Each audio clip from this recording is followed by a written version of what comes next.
Está no ar o Revista TST, o programa do Tribunal Superior do Trabalho com os principais fatos e os julgamentos da semana. E eu lembro a você que o programa continua sendo apresentado de casa por conta da pandemia da Covid-19. Então veja o que preparamos para esta edição. Petrobras terá de pagar verbas devidas a eletricista terceirizado. Rejeitado o pedido de trabalhador que pretendia validar ordem judicial para ser reintegrado. Seminário e exposição online marcam Semana da Memória da Justiça do Trabalho.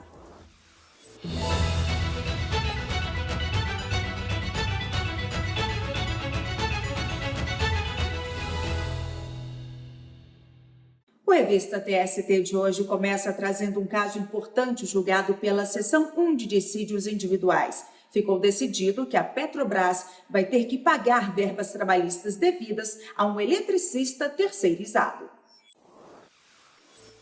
O empregado ajuizou a ação depois de ser dispensado pela prestadora de serviços. Segundo ele, a empresa alegou dificuldades financeiras e deixou de pagar diversas parcelas rescisórias no valor de R$33 mil.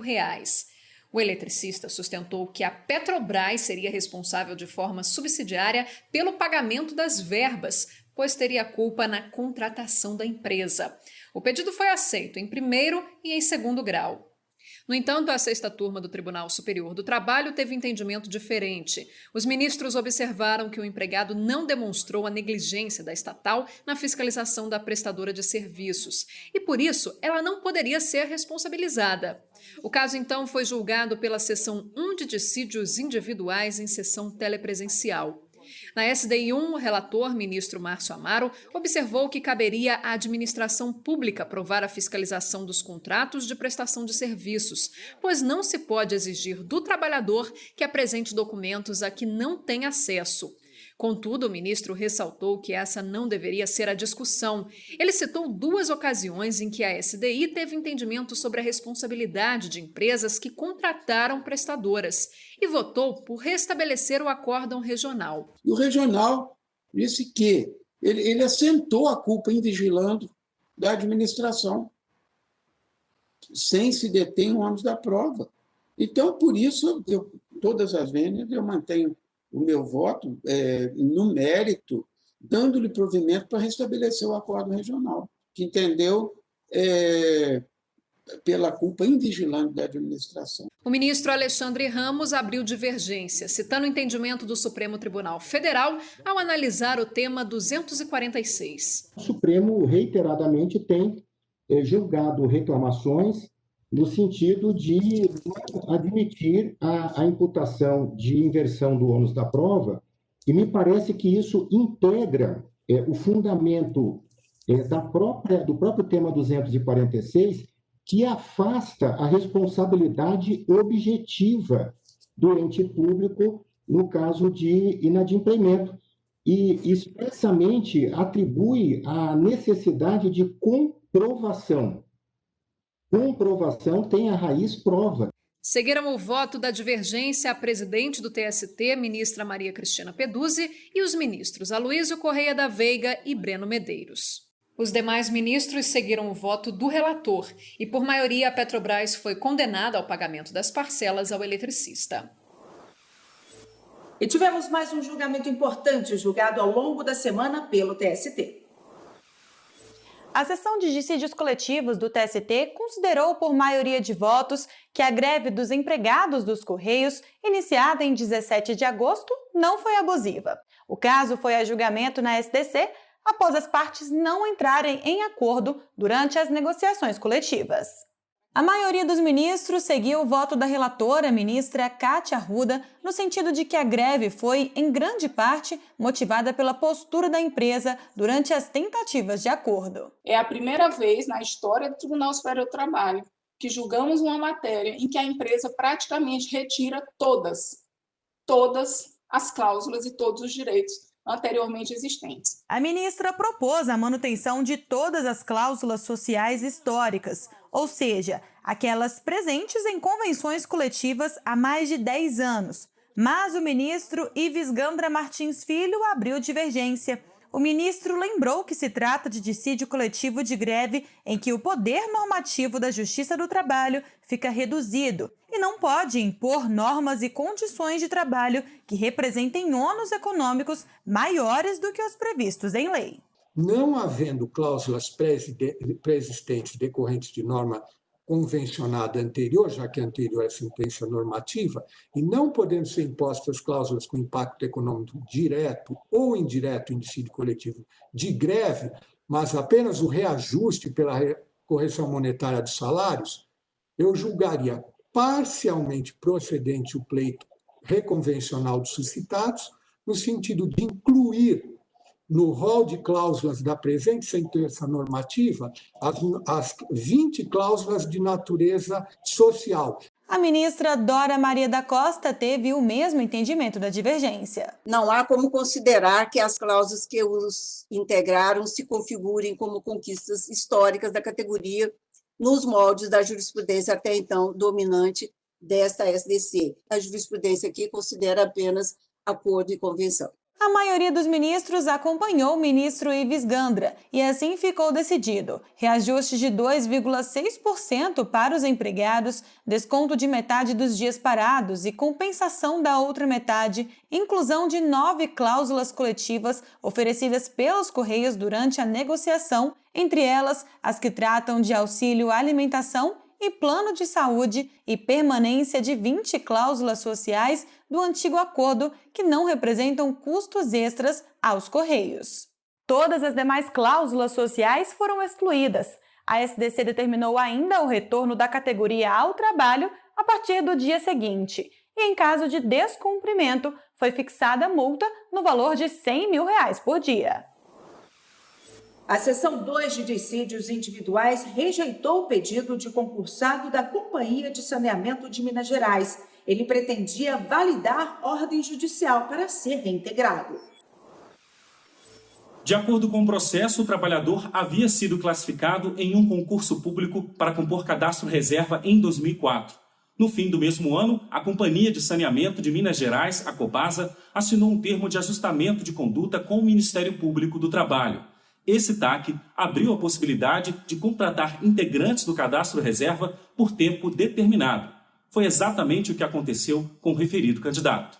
Ele foi convocado e assinou declaração aceitando o trabalho por um tempo específico, mas quase 2 anos depois do fim do contrato, ajuizou a ação alegando que a dispensa havia contrariado as regras do edital do concurso. Após o trânsito em julgado do processo em que foi condenada a reintegrar o profissional, a Companhia de Saneamento ajuizou a ação rescisória no Tribunal Regional do Trabalho da 3ª Região em Minas Gerais. O TRT aceitou o pedido da Copasa para invalidar a sentença. O regional observou que o cadastro reserva foi utilizado de acordo com o termo de ajustamento de conduta firmado com o MPT.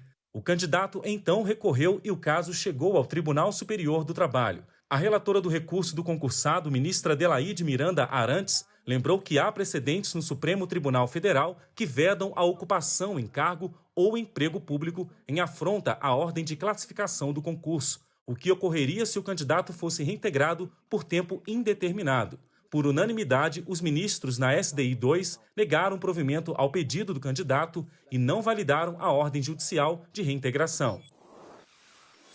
E no próximo bloco, vamos fazer um giro pelas turmas do TST e conferir julgamentos de destaque.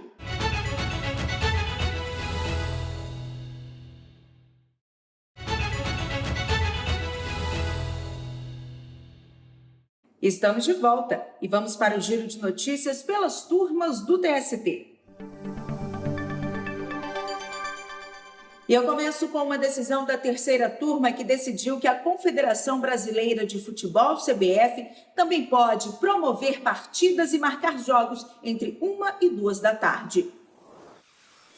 Em ação civil pública ajuizada no Rio Grande do Norte, o Ministério Público do Trabalho havia alegado que jogos realizados no período de 11 da manhã às 2 da tarde comprometiam o rendimento e a saúde dos atletas. O Tribunal Regional do Trabalho da 21ª Região atendeu ao pedido do MPT e proibiu a realização de partidas nesse horário. A Federação Nacional dos Atletas Profissionais de Futebol, a FENAPAF, entrou no processo posteriormente. Após o ingresso da entidade sindical, a decisão foi ampliada para todo o país. Em dezembro de 2019, ao julgar o recurso de revista da CBF, a terceira turma, com fundamento nos princípios da legalidade, da livre iniciativa, da autonomia da vontade e da isonomia, passou a permitir a realização de jogos entre 11 da manhã e 1 da tarde, mas manteve proibição entre 1 e 2 da tarde. A CBF então entrou com recurso no TST. Segundo a federação, se não há fundamento legal para a limitação de horário entre 11 da manhã e 1 da tarde, também não haveria motivo para manter a restrição entre 1 e 2 da tarde. Em sessão telepresencial, o relator dos embargos declaratórios na terceira turma, ministro Agra Belmonte, observou que toda a fundamentação adotada no recurso aponta para a conclusão de que o horário mais quente do dia, pela acumulação de calor, se dá após as 2 e vai até as 4 da tarde. O ministro fez ainda comparações com a profissão de cortador de cana. E nós partimos de outras situações mais de comparação, em que o cortador de cana trabalha debaixo de sol 8 horas por dia, enquanto o jogador de futebol, a partida dele é de 90 minutos, com intervalo de 15 minutos. E a possibilidade de recuperação térmica em meio à partida. Por unanimidade, a terceira turma acolheu os embargos de declaração para permitir que sejam realizados jogos oficiais de futebol de todas as séries organizadas pela CBF em território nacional, também no período entre 11 horas da manhã e 2 horas da tarde. Ficou assegurado aos atletas o direito aos intervalos para recuperação térmica e ao adicional de insalubridade, se comprovada a exposição ao calor acima dos limites de tolerância. E a oitava turma negou o pedido de reintegração feito por uma ex-empregada do Itaú Unibanco. Ela alegava ter direito à estabilidade devido à doença ocupacional. A bancária foi contratada na função de caixa. Ao adquirir tendinite crônica, ela foi afastada do trabalho e, ao retornar da licença, foi readaptada para ajudar clientes na operação de caixas eletrônicos. Depois de 7 anos na nova função, a empregada foi dispensada e pediu, na Justiça Trabalhista, a reintegração, alegando ter direito à estabilidade acidentária. O Tribunal Regional do Trabalho no Rio de Janeiro considerou devida a reintegração, pois o trabalho da bancária teria atuado como concausa ou causa concorrente para agravar a doença adquirida na função anterior. A relatora do recurso de revista do Itaú na oitava turma, ministra Dora Maria da Costa, observou que, de acordo com a própria decisão do TRT, no momento da dispensa, a empregada estava apta a executar as atividades para as quais foi readaptada, sem nenhuma limitação. Desse modo, concluiu que a readaptação foi eficaz. Assim, a oitava turma aceitou por unanimidade o recurso do Banco Itaú e negou o pedido de reintegração da bancária. Eu encerro o giro de notícias com uma decisão da quarta turma. Um ajudante de entrega de bebidas conseguiu indenização por transportar dinheiro. Na reclamação trabalhista, o empregado contou que entregava as bebidas e recebia os respectivos valores em espécie ou em boletos. Depois, ele retornava com a equipe à empresa para prestar contas. O profissional alegou que era exposto à situação de risco por transitar com dinheiro. Por isso, pediu que a Companhia de Bebidas das Américas, Ambev, fosse condenada a indenizá-lo por danos morais. Mas o Tribunal Regional do Trabalho da 6ª Região em Pernambuco manteve a sentença que negou o pedido de indenização. De acordo com o TRT, não houve registro de qualquer dano emocional suportado pelo empregado. O profissional então recorreu ao Tribunal Superior do Trabalho, que teve outro entendimento. Segundo o relator do recurso na quarta turma, ministro Alexandre Ramos, a jurisprudência do TST considera ato ilícito do empregador exigir que empregado transporte valores caso não esteja habilitado para essa atividade. Ainda segundo o ministro, a ilicitude justifica o dano moral por causa da exposição do empregado à situação de risco. Assim, a quarta turma condenou a Ambev ao pagamento de indenização por dano moral no valor de R$ 5.000. A decisão foi unânime. E não deixe de conferir esses e outros julgamentos no canal do TST no YouTube. As sessões são transmitidas ao vivo e depois ficam disponíveis no canal para você acompanhar quando quiser. Acesse youtube.com/TST. E depois do intervalo, seminário e exposição online abordam a Semana da Memória da Justiça do Trabalho.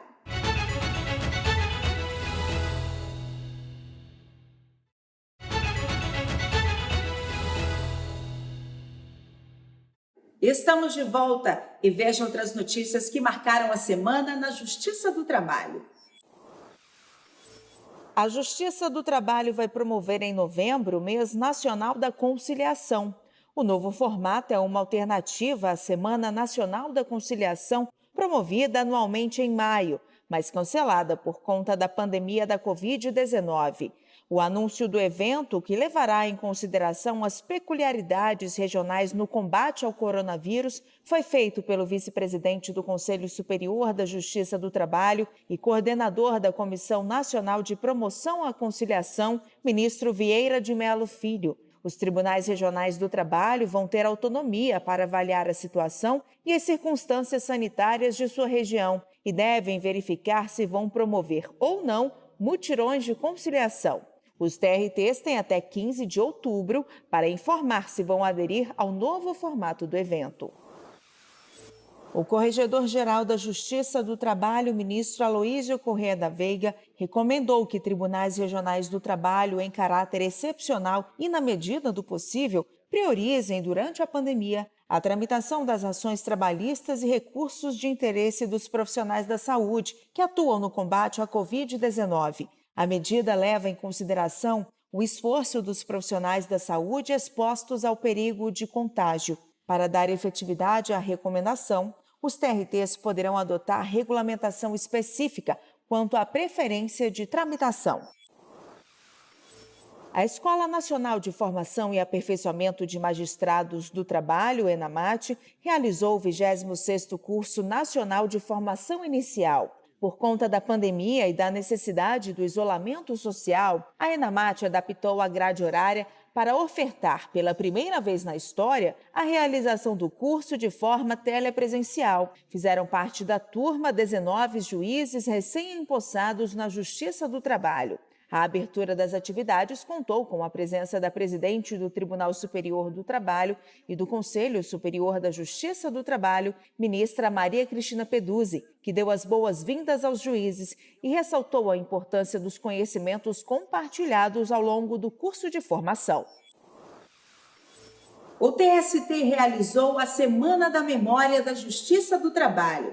O evento, que ocorreu de forma online por conta da pandemia, lembrou acontecimentos marcantes ligados ao mundo do trabalho e do direito. A reportagem é de Pablo Lemos.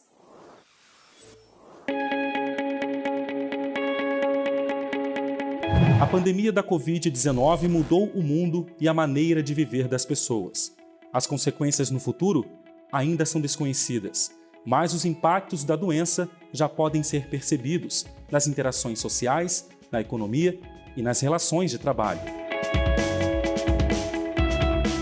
Com a chegada do novo coronavírus, medidas emergenciais e provisórias foram tomadas, com o objetivo de reduzir danos aos empregados e empregadores. Trabalhar de casa, por exemplo, se tornou o novo normal. Empresas tiveram que se adaptar às novas tecnologias e leis foram criadas para regulamentar a nova realidade. Refletir sobre essas questões atuais faz com que a gente volte os olhos ao passado. Esta não é a primeira vez em que a humanidade enfrenta uma pandemia tão devastadora. No século XIV, por exemplo, a peste negra produziu efeitos econômicos que desencadearam a maior recessão já vista. Escassez de produtos agrícolas, os mais pobres sendo afetados, comércio paralisado, fronteiras fechadas e até mesmo a recomendação de que as pessoas se isolassem no campo. Cerca de 1/3 da população da Europa morreu. Em 1918, outra grande pandemia provocou efeitos parecidos. A gripe espanhola afetou drasticamente a classe trabalhadora. As fábricas deixaram de pagar os salários dos empregados e não havia legislação trabalhista nem previdenciária que assegurasse melhores condições de trabalho. Esses momentos marcantes da história e ainda atuais inspiram debates e novas ideias. Por isso, o Tribunal Superior do Trabalho promove uma exposição virtual permanente para apresentar um panorama histórico de surtos pandêmicos ocorridos nos séculos XIV, XX e XXI. A exposição Pandemias e Relações de Trabalho está disponível na página do TST na internet. A exposição foi lançada no seminário telepresencial comemorativo da Semana da Memória da Justiça do Trabalho, no dia 22 de setembro. O encontro teve a participação de ministros do TST e especialistas para falar sobre crises sanitárias e as relações de trabalho. O evento foi transmitido ao vivo e já está disponível no canal do TST no YouTube. O objetivo foi o de propor uma reflexão do contexto pandêmico atual a partir de um olhar crítico sobre o passado.